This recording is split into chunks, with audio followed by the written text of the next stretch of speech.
Welcome to this edition of The Bigger Game, from surviving to thriving.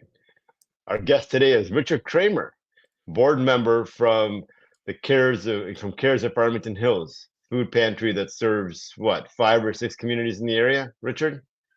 Actually, 8 communities in Wayne and Oakland County, Michigan. Do you know what they are offhand? Can you speak to those? Um, well, they're all the cities that touch either Farmington or Farmington Hills. So you'll have Southfield, Livonia, West Bloomfield, Farmington, Farmington Hills, Redford, uh, and one or two other communities. It's a complete circle. Everybody who's within driving distance of Farmington and Farmington Hills in Southeast Michigan. So you would think, Farmington Hills, you would think West Bloomfield, some of these other communities, that food insecurity would not be a thing. Yeah, there is a stereotype that the need is only in the core urban community, especially that we're just a stone's throw from the city of Detroit.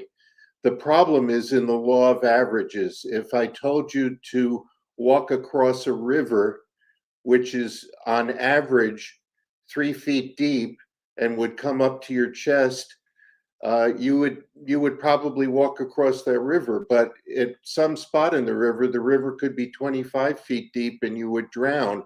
It just in the rest of the river, it would be shallow. What you don't see in the suburbs is you have a very high average income, enviable even throughout the United States. But within that community, there may be people who are handicapped, there may be people who are retired and have health issues, there may be single parents raising children and grandchildren. There's all kinds of people with developmental disabilities, people who don't even know how to fill out a form in retirement to collect Social Security. And all of this adds up to food insecurity. And food insecurity is often the tip of a larger iceberg for all kinds of problems with housing, with food, with healthcare, and other life issues. So you could be in the wealthiest community, but maybe 20% of the people in that city are working in domestic services for the wealthy homeowners, and they're just as needy as people in the inner city of Detroit or any other city. Yeah, I'm glad you bring light to that and can speak to that with such clarity, because but many times they're the forgotten people, right? Like our seniors, this is another population that many times just gets overlooked. Yeah, we So forget we forget about a senior where the caregiver is worn out caring for a husband, let's say, who's bedbound with a serious post-stroke condition, and she might be able to go out and hold down a job, but she's taking care of her husband, and they don't have extra money to pay for help in the household, and so they're doing it all themselves. Sometimes the caregivers even predeceased the sick spouse. yeah, I'm glad you're here to speak about that. The bigger game, right? So the bigger game for me is, you know, uh, not taking the short win, but taking the long-term win. If not letting my ego get the better of me in a situation, but actually choosing love, care, some other higher frequency in the moment when I really don't want to, and then appreciating the results at the end, right? Much, much, much down the road potentially, um, but not succumbing to the short-term win and then taking the long-term loss, right? What does it mean to you, Richard? Well, I've spent more than a half a century working in the field of philanthropy in hospitals, in community organizations, in medical schools, in universities, in addiction treatment centers, in all kinds of settings. And what it means to me is kind of trying to leave the planet a couple of inches better off than you found it when you were born. And these are not quick fixes. The problems in the world are huge. And if each one of us can do a few things within our skill set and reach out to a few other people and get them involved, we can find solutions, and we can feed people, and we can heal people, and we can educate people. And this is what interests me. That's excellent. Tell me about inside of that, the bigger game. Maybe there's a life nugget or two that you want to share with us and make a switcher for it. Well, if I can just tell a little tiny bit of my own story and how I stumbled into you in the community, and how one meeting in a community setting in a room full of 50 other people, and a casual conversation that wasn't more than a 2-minute chat, led to a casual friendship, and then into a transformational type of conversation that remove obstacles. Abizer, I ran into you in um, Oakland County. I want to say maybe 7, 8 years ago or more, and we were just meeting and greeting in a kind of a chamber of commerce type of setting. I was then doing fundraising at an addiction treatment hospital in Brighton, Michigan, and I think you were in those years working in your family's computer business. That's how long ago it was, and we just struck up a conversation, and at some point we fell into the habit of having coffee with one another every 4 or 5 months or so.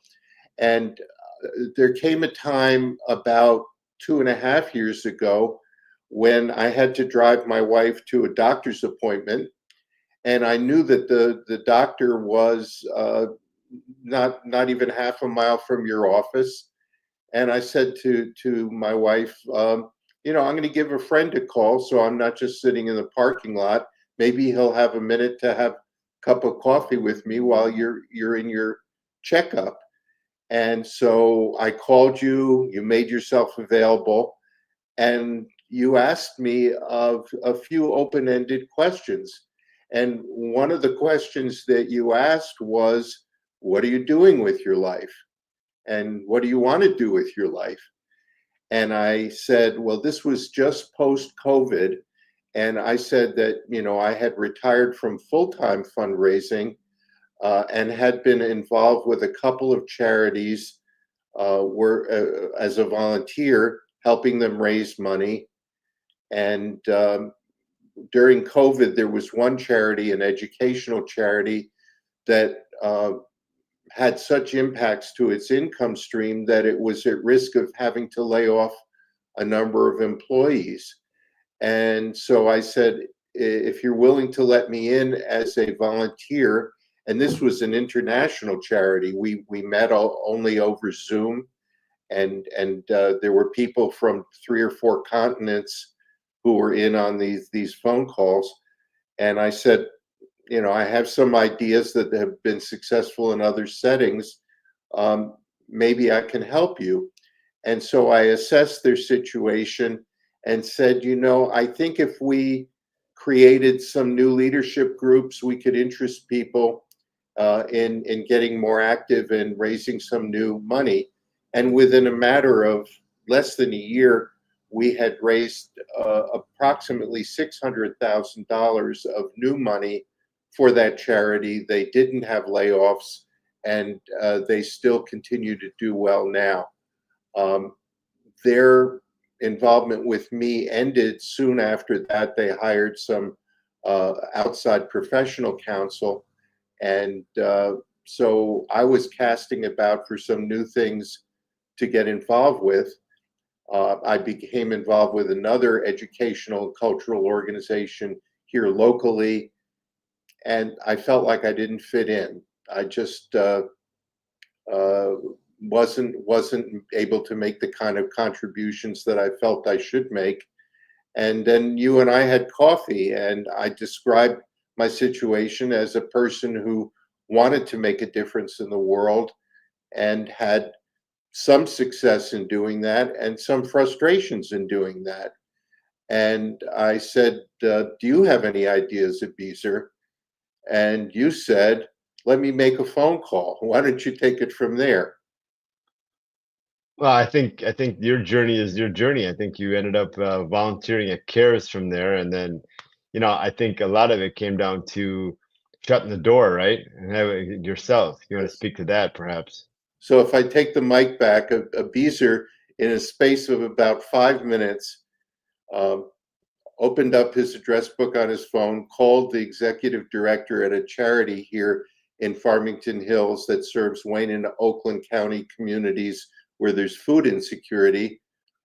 Maybe 2 days later, I was in the executive director, Todd Lippa's office, talking about myself. I brought in a copy of my resume and my biographical sketch. And I said, Abizer said, this is a wonderful place and you're a great guy. And it's a fabulous mission because we have a huge number of food insecure families amidst the wealth in the suburbs. And at that point, I was here between 2 and 4 days a week for the rest of my life until now. And in fact, if you look at the screen, I'm not at home. I'm sitting in the office at CARES in Farmington Hills. Yeah. And so I think the nugget here is that you had pretty much shut the door on yourself on opportunities and figured, you made the difference for the educational charity. This next one didn't work out. I mean, it seemed like you had a sense that you were done, right? It was just now riding up into the sunset potentially. Yeah, I think at the point that you and I were sipping on a cup of coffee, I was referring to my career in the past tense. And you're not afraid to call people on their illusions and their nonsense, and you kind of kicked my butt and said, past tense, you're very much alive and breathing, Richard. Look at all the good you can do in the world in the present tense and in the future tense. And so you helped me see the myopia of the situation. You got me out of my frustration immediately and into the field of action. And in the field of action, I've there's nothing I enjoy more than coming into CARES and also working from home on fundraising projects, on gifts and grants and campaigns and all kinds of fundraising activities. Yeah, And so I it's want to been wonderful. acknowledge you for the courage that took, right? I mean, how often do I shut the doors on myself? I say no before the world says no, or before the other person or the situation says no, and then act like that's real, right? And the courage it took for you to open that door again and step back out and make this difference. I mean, I wonder if you had, I mean, I'm sure God would have provided somebody else to make a difference for those people. However, you got that opportunity to make that difference for all these people that cares. Maybe you can speak a little about cares a little bit, and kind of the difference, you and your team have made there as, and now that you've joined the team for the last, what, 2.5 years now, kind of where it was and where it is today as a result of your participation and the overall team's contribution to society. All right. Well, I mean, realistically, my contribution is small, but if you count it in terms of how many months of food are going to families, CARES has responded to a huge growth in food insecurity. Right now, if you can't turn on the TV or pick up a newspaper in any city in America and not see all the imminent threats that are potentially coming as a result of potential government cuts to the food stamp program and to Medicaid and all these other programs that afflict those who have lower income status and rely on government programs. CARES, even prior to government cuts, if you look at the number of households CARES was serving with food on a monthly basis, just 2 years ago, that was a little over 400 households a month. Currently, it's over 800 households a month. And what that means is that's children that's entire families, that's single parent families, that's elderly disabled people, that's people with developmental problems who can't even fill out a form. And CARES has a team, they call it a navigation team. It's basically a social work team that says, okay, maybe CARES can meet their needs uh, for a food on a monthly basis, but let's say their other needs extend into needs for other government programs or other community organizations offerings. CARES actually helps network people in the community. My office right here is upstairs from where there are every kind of well-attended 12-step meetings. So somebody might be food insecure because they've lost their job because they have an addiction or alcoholism problem. There's every kind of need, every kind of crisis due to illness, due to loss of job, uh, every kind of life circumstance can take a family. Many of our clients were husband and wife had two jobs between them. Some of them had 3 and 4 jobs. They were working full time and part time, and still in their later years needed help because So food think about that for a second. So inflation is if tremendous. you had taken the choice to ride off into the sunset, and I mean, you poo-poo your contributions there a little bit. I get that. I think it's part of your humility. Um, and perhaps somebody else would have stepped in and done this, and God would have given somebody else the opportunity. However, He gave you the opportunity, and you had the courage to step into it. And as a result, all these people that you just talked about, right? You're able to make that contribution to them, and you're blessed to be able to play a small part in this overall picture for 800 families now, right? It's huge. How do people reach out to CARES if they want to, participate somehow or do that? Is there a quick way for them to make a financial contribution or maybe volunteer? How do they do that? All right. If they're lucky enough to have access to a computer or a smartphone or can get to the library to use the computer, the CARES website is CARES, CARESFH for FarmingtonHills.org, CARESFH.org. CARES in Farmington Hills can be Googled from any computer. Um, just call their number, come in for an appointment. They will assess your need and they will work to meet your need. What is that phone number? Uh, Give me a second. I don't have my website up, but I'll tell That's you. okay. So tell us more about, that's one life lesson, about not saying no to yourself, and not making those assumptions and living like they're true. Is there any other life lesson you want to share today with us, or any other nugget that we can walk away with, maybe in a different sphere of your life? Well, let me switch to something that has nothing to do with volunteering, but one of the many things where you were willing to kick me in the pants and get me unstuck in areas that I was stuck. I have moved to Michigan from originally growing up on the East Coast in New Jersey. And so I am not close to family from childhood.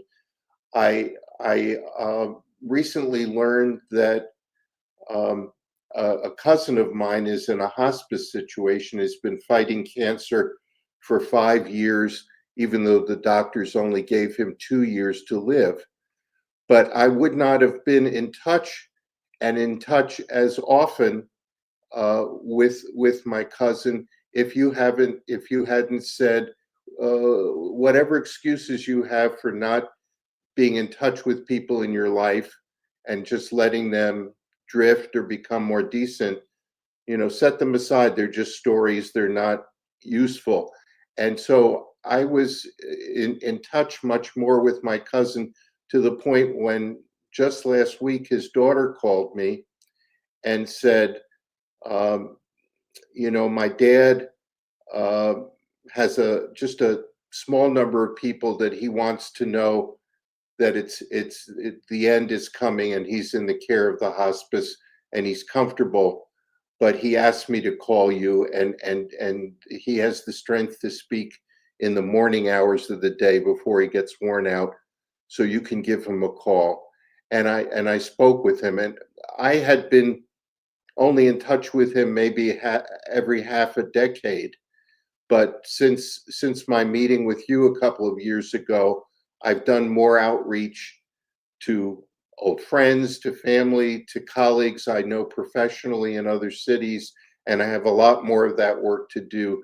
But the kind of wonderful feeling that I have that I could add to his life in the last week or weeks of his life, because I was more in touch over recent months. When his daughter called me, I said, I just spoke with him 2 weeks ago, and he did sound like he was ready. And she said, yes, he's ready. He's worn out. He's fought the brave fight for 5 years when the doctors only gave him 2 years. And that's why he asked me to call you, because you've been reaching out to him. So having nothing to do with my career, having nothing to do with charity, but having to do with, you know, Humanity. Humanity. just plain humanity. Yeah. Yeah. These are doors that you opened, and you're not afraid to kick people in the pants when they need it, and you do it in a very gentle, loving way, but you show them the absurdity of their own boxes. We tend to build boxes around ourselves. We tend to avoid areas that maybe were traumatic for us in our past, and we have so much to offer, and the world needs us. And so I express some of that through charity, and some of that just through simple conversation, being present to other people.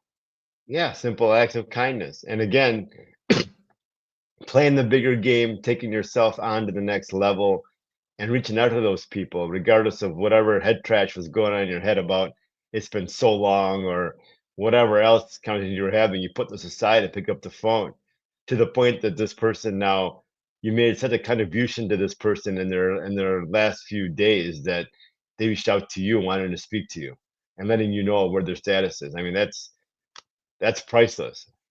Just the impact you're having as a result of you know holding yourself to a higher to play the bigger game and to dropping the lower frequencies and choosing the higher frequencies takes a lot of courage, man. And I just want to acknowledge you for all that and the contributions you make. Are there any other nuggets or anything you want to leave us with? Any summary of anything? The last thoughts you want to leave us with?